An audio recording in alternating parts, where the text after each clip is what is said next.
ya. Perempuan telah menjadi bahan olok-olok selama ribuan tahun karena mereka dinilai terlalu banyak bicara. Tapi ilmuwan laki-laki itu sangat terkejut ketika pertama kali mengetahui bahwa perempuan memang memiliki kemampuan berbicara sekaligus mendengarkan secara terus-menerus. Masya Allah ya. Jadi dulu disangkanya kita bawel aja, cerewet aja. Ternyata otaknya itu didesain oleh Tuhan gitu, kata mereka ya, oleh Allah, bicara sama mendengarkan bisa. Iya. Ya. Makanya sekarang kita ini jadi ibu, kemudian juga bantuin anak misalnya belajar, itu insya Allah bisa. Iya.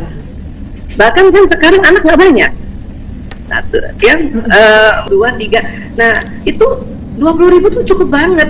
Kenapa? Karena zaman dulu ibu-ibu kita, nenek-nenek kita zaman dulu anaknya banyak, 7 paling sedikit. Iya. Ya? 12, 13 banyak. Iya. Terus masak sendiri, cuci sendiri, ya benar, belum ada mesin cuci. Oke. Nah, itu mereka bisa dengan kapasitas 20.000 kata atau yang pendiam 16.000, ya bisa.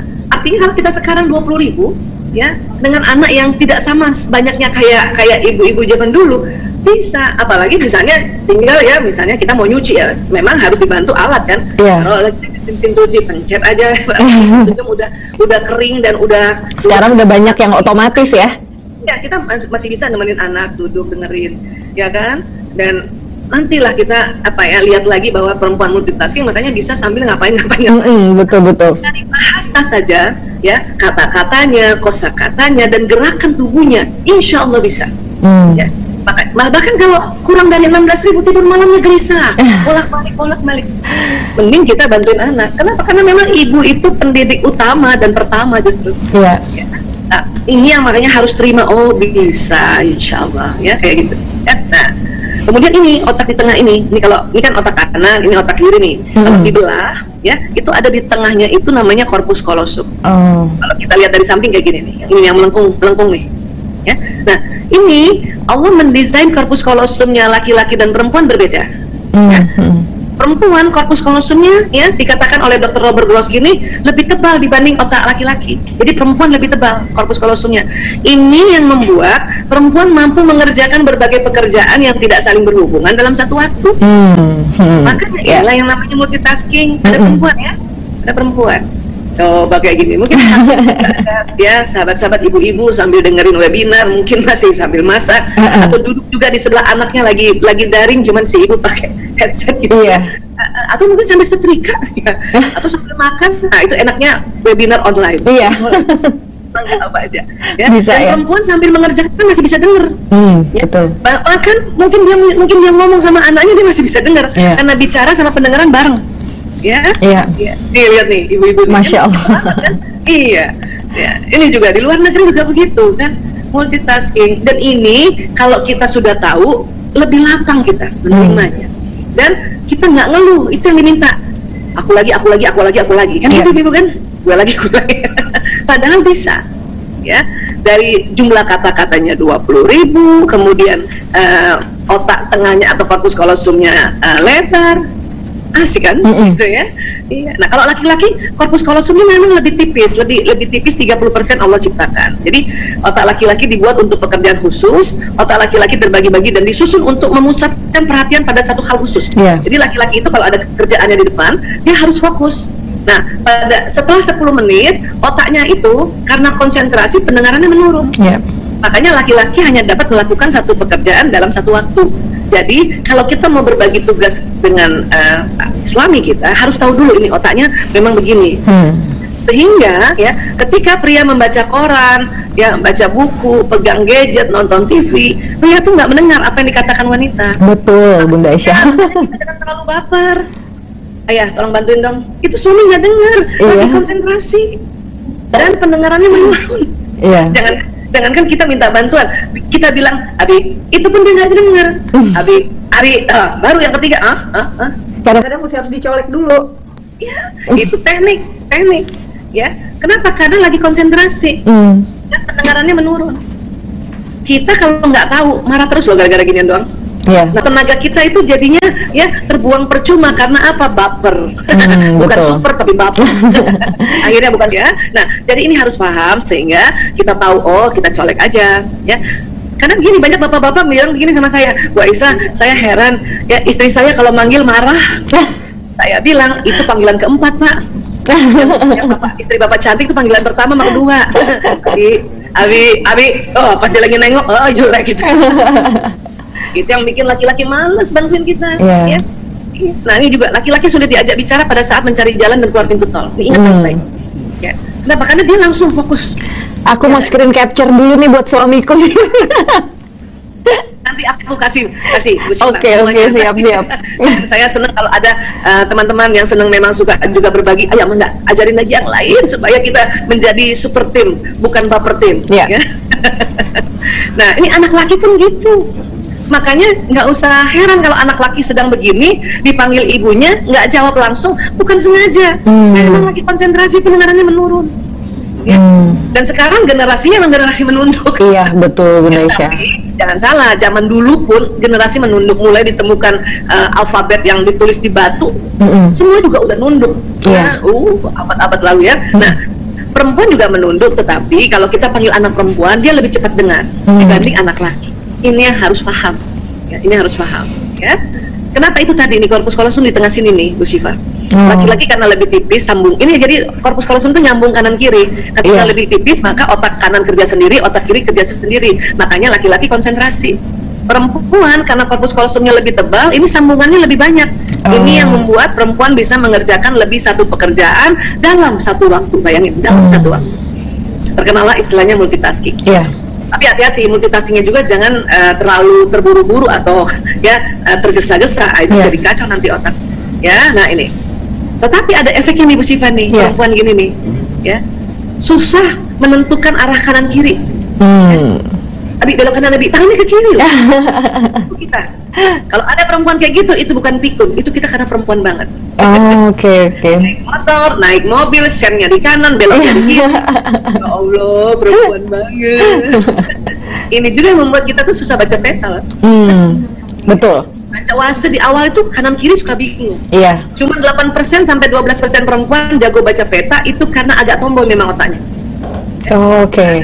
Ini nggak usah, maksudnya nggak usah terlara diri. Aku emang begini, nggak bisa apa-apa. Percuma, ngapain kayak gitu? Baper. Jadi kalau kita misalnya, kamu nih baca peta gimana? Kata suami, kita langsung bilang, ya ayah, aku ini kan perempuan banget. Ya, otak tengahnya tebal, kiri kanan itu suka bingung. Ya. Apalagi misalnya nih, kita di Jogja nih, siapa yang sering ke Jogja? Kita katanya tuh, ya mas jalan ke Moja di mana? Itu pasti orang, itu bapak-bapak di sana tuh di Jogja bilangnya gini, 100 meter ke utara, 5 meter ke selatan. Aduh, kan susah. Nyasar nih kalau aku itu. Gini, sebelah mananya KFC? Oh, ini bukan di endorse, ini cuma contoh saja. Ya, nah, kemudian sudut mata, ini kan mata nih, perempuan tuh lebar kanan kirinya, jangkauannya tuh lebih 180 derajat, cuman ke depannya pendek, kanan kiri. Laki-laki itu sempit, ke depannya panjang.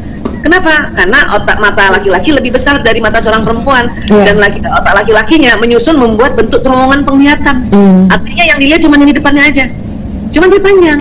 Ya, jadi kalau perbedaannya begini nih, perbandingannya nih, perempuan lebar, cuman pendek, laki-laki sempit tapi panjang. Ini saya sering banget. Kan pernah dengar juga di seminar-seminar saya di mana aja gitu. Kenapa? Saya sengaja ulang-ulang. Kenapa? Ilmu ini baru tahun 2006 masuk ke Indonesia. Ya, itu aja tuh mungkin baru sangat sedikit. Saya juga baru tahu 2006 baca jurnalnya. Kemudian muncul bukunya, ada beberapa buku kita baca baru. Ya Allah ya. Kenapa? Karena ini sering bikin berantem nih. Nah, kenapa begini? Ini ya Allah alam bisawab ya, tapi salah satu hikmahnya adalah perempuan memang untuk jago kerja dalam rumah. Sehingga pas mata kita ke satu tempat aja kita masih bisa lihat kanan kiri ya. Iya, betul. Ini lagi masak nih, matanya dimasakkan ya, ada orang datang kita bisa tahu loh. Lewat sudut mata kita. Sambil masak, siapa tuh kan gitu. Nah, laki-laki nggak begitu. Laki-laki matanya seperti ini karena Allah ya mendesain mata laki-laki untuk jago bekerja di luar rumah, mencari nafkah di luar rumah. Ini makanya namanya mata berburu, mata hunter. Kalau kita perempuan, mata menjaga sarang. Jadi itulah yang didesain Allah untuk saling ya menutupi atau mensupport. Ya. Nah, jadi laki-laki itu memang untuk di luar rumah itu lebih dominan. Kenapa? Allah desain matanya kayak gitu. Ya, tadi kan Bu Syifa di awal mengatakan kita meneladani cara pendidikan Nabi Ibrahim alaihissalam. Nabi Ibrahim itu nggak pernah sama-sama Nabi Ismail lama. Ya, Nabi Ismail memang dititip di ibunya, kemudian dibawalah ke Makkah. Nabi Ibrahim pulang ke Palestina. Nah, tetapi apa yang dilakukan Nabi Ibrahim walaupun dia tidak sama anak dan istrinya, mendoakan. Itulah makanya bapak-bapak itu harus kenceng ngedoainnya. Betul. Kenapa? Karena memang doa seorang ayah itu ya sebagai orang musafir itu luar biasa power. Nah, maksud saya ibu-ibu misalnya ya nggak usah juga maksa suaminya untuk ya bantuin dia terus di rumah. Ini ada kesulitan soalnya. Apa sulitnya? Laki-laki itu sering sulit cari barang. Aduh, ini benar banget Bunda Aisyah. Buka kulkas aja kan bingung, telur mana telur di samping, mana dia lihat. Itu ada gambar kunci, itu seperti rumah tangga saya hampir setiap harinya. Karena matanya lurus Bu Syifa. Iya. Kunci mana kunci? Miring dikit nggak kelihatan. Nah makanya ini yang harus kita pahami. Kalaupun ada bapak-bapak karena pandemi lebih banyak di rumah dan dia membantu kita di rumah, kita harus paham. Kenapa? Karena ibu-ibu suka kesel. Misalnya anak laki ditanya, ya Bunda, ya mentega mana? Ada di kulkas. Nah, nggak ada Bunda, ada. Nggak ada Bunda. Terus ibunya datang kan? Ibunya dapat kan? Karena dia pasti kan? Apa kata ibunya? Ini, makanya cari pakai mata. Dan laki-laki kalau dibilang cari pakai mata tersinggung. Kenapa? Karena dia sudah pakai mata. Ini harus kita pahami. Jadi kalau anak laki mau ngebantuin, bapak-bapak ngebantuin, kita harus tahu bahwa memang ya desain anatomi matanya tidak kayak kita. Jadi kalau ditanya ya mana mentega ya di kulkas, nggak ada Bun, ada. Terus kita nggak ada Bun, terus kita bantuin. Ini loh sayang, udah cukup. Diam mulut kita diam. Karena kalau kita nggak diam, kita pasti bilangnya cari pakai mata. Ya, kalau bisa bilang inilah sayang, masya Allah mata laki-laki banget. Itu jauh lebih menyenangkan. Ya ini. Makanya lihat nih, kalau kita suruh bapak-bapak atau suami kita kayak gini, itu sakit kepala dia. Saat beralih dari tugas satu ke tugas berikutnya, otak pria tampak menggunakan energi lebih banyak daripada otak wanita. Jumlah sel yang diaktifkan juga lebih banyak pada otak pria daripada otak wanita. Jadi kalau multitasking diterapkan pada laki-laki, setengah mati. Mungkin bisa, tapi nggak bisa setiap hari. Kalaupun dia lakukan ini, itu capek banget. Ya. Kalau kita begini bisa, memang otak kita didesain kayak gini. Ya, bayangin tuh sambil motong, nelpon, ini maaf, ini nyusuin loh. Masya Allah. Ya, dan ini senyum-senyum aja bukannya. Nah kayak gini kan kita bisa nih nelpon nih, ya inilah kita perempuan, ya kita harus terima kodrati ini, ya. Nah ini coba nih kayak gini nih, ini bisa nih coba bayangin. Apalagi kalau di luar negeri nggak ada kerja sendiri ya. Jadi kalau misalnya kita kerja sendiri itu bukan mundur, justru itu kemajuan zaman. Tapi kalaupun ada yang ngebantuin kita di rumah, syukur banget masya Allah. Ya.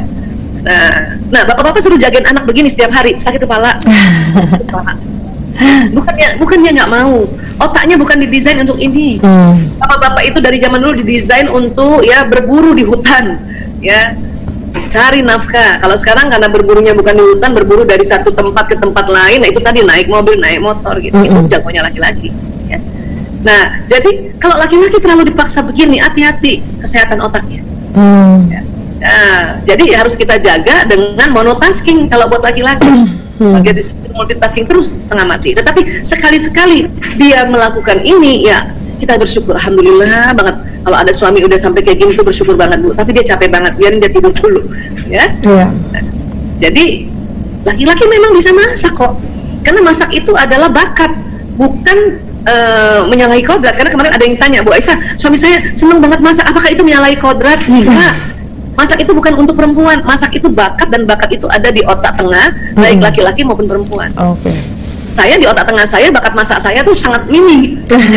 Sama kayaknya Bu Aisyah sama aku. Anak laki-laki saya yang senang masak gitu. Jadi ini. Tapi laki-laki kalau sudah masak kayak gini, dia nggak bisa lihat kanan kirinya di sini loh. Jadi dia fokus gitu. Tanya heboh tuh, mana kecapnya hari lagi. Nah, jadi kalau mau bagi tugas tentu ya, kalau misalnya suaminya senang masak, ya sudah, suruh aja dia masak, nggak usah suruh gendong anak. Kenapa? 10 menit otaknya tuh konsentrasi, pendengarannya menurun, dan matanya kan lurus. Dia bisa nggak lihat anaknya di sini nih, bisa gelinding nih anaknya. Ya. Kalau masih begini bisa. Kenapa? Ini kan satu kerjaan. Nah, ya, jadi kalau bapak-bapak mau suruh, ya mau bantu kayak gini, ayo. Ya, ini memang cocok. Ibu-ibu juga ya harus tahu bahwa syukur alhamdulillah ya dia udah ngebantuin. Dan ini satu fokus. ya. Kenapa? Karena memang harus membantu juga, ya.